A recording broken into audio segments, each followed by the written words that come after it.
Fala galera do canal, me chamo Julien e no vídeo de hoje veremos a mídia francesa preocupada com o acordo entre União Europeia e Mercosul. Mas já deixe seu like, se inscreva no nosso canal para ajudar na divulgação e valeu!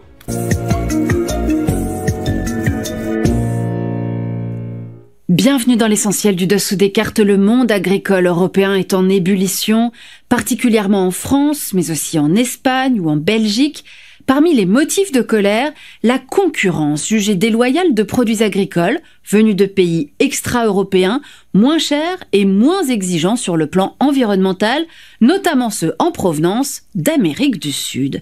Ce pourrait être un sujet de discussion ce jeudi à Bruxelles lors d'un sommet européen. Certains souhaiteraient en profiter pour enterrer un projet de libre-échange entre UE et Mercosur. Sortons nos cartes. C'est le Brésil qui est à l'initiative de la création du Mercosur en 1991 pour faire contrepoids à la puissance états-unienne en créant une zone de libre-échange sur le modèle de l'Union européenne. Avec le Brésil, l'Argentine, le Paraguay et l'Uruguay en sont les premiers membres. Aujourd'hui, le Mercosur compte aussi comme membres associés les pays que vous voyez ici sur la carte. Le Mercosur est en discussion avec l'UE pour un accord de libre-échange qui ouvre aux Européens les marchés publics des pays du Mercosur et facilite l'exportation de certains biens. En contrepartie de quoi, les Européens doivent ouvrir leur marché à certains produits agricoles. Cet accord UE-Mercosur fait peur aux agriculteurs européens, car ils redoutent la concurrence, notamment des produits en provenance du Brésil et d'Argentine. En effet, le Brésil, c'est le premier producteur au monde d'oranges à jus, de sucre, de café et le deuxième de soja. Le pays produit aussi de la viande de bœuf. Quant à l'Argentine, elle s'est construite autour de l'agriculture et de l'élevage, avec un troupeau de 54 millions de bovins et une production de blé qui représente 20 millions de tonnes par an. L'usage massif du Roundup, des variétés transgéniques, des aspersions aériennes et la course au gigantisme nourrissent de fortes critiques. La colère des agriculteurs européens va-t-elle avoir raison de cet accord entre les pays de l'UE et ceux du Mercosur? L'Allemagne soutient cet accord, la France, elle, est contre. Le président brésilien Lula a d'ailleurs récemment dénoncé, je cite, le protectionnisme du président français. Voilà, l'essentiel du dessous des cartes, c'est fini pour aujourd'hui. À bientôt. Le marché commun du Sud, plus connu sous son acronyme Mercosur, est une grande alliance économique et politique en Amérique du Sud. Un bloc regroupant le Brésil, l'Argentine, le Paraguay et l'Uruguay, fondé en 1991 dans le cadre du traité d'Asunción. Une immense zone de libre-échange à laquelle sont associés d'autres pays comme la Colombie, le Chili, le Pérou ou encore la Bolivie.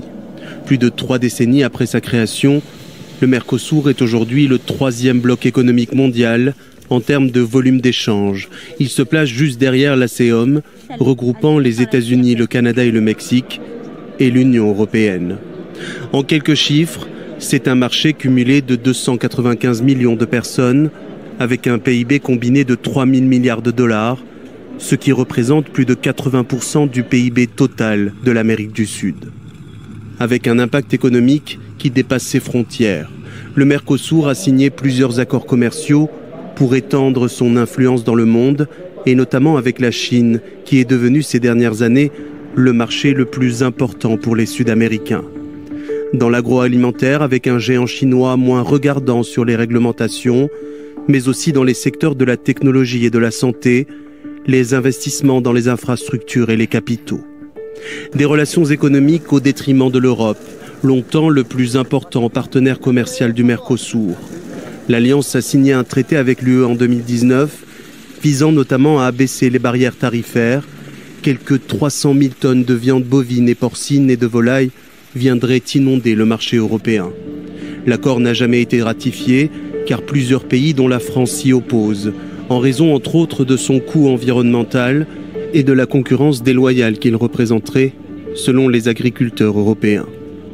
Então, a confusão tá rolando solta lá na Europa por causa desse assunto. E eu não tô falando apenas dos agricultores franceses que estão bloqueando as vias da França, mas também na questão diplomática. A Alemanha quer o acordo, já a França não quer. As duas estão trocando farpas lá na Europa. Os governos, tanto da Alemanha como da França, estão trocando farpas. O Macron, essa semana, deu um comunicado meio que dando a entender que o acordo não sairia, que a União Europeia tinha desistido do acordo E a própria cúpula da União Europeia, durante a reunião em Bruxelas, desmentiu o Macron, ou seja, ainda colocou uma imagem de mentiroso em cima do Macron.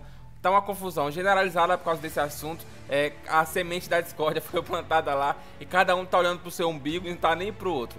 Uns querem um acordo e outros não querem nem de jeito nenhum. Mas o vídeo foi esse.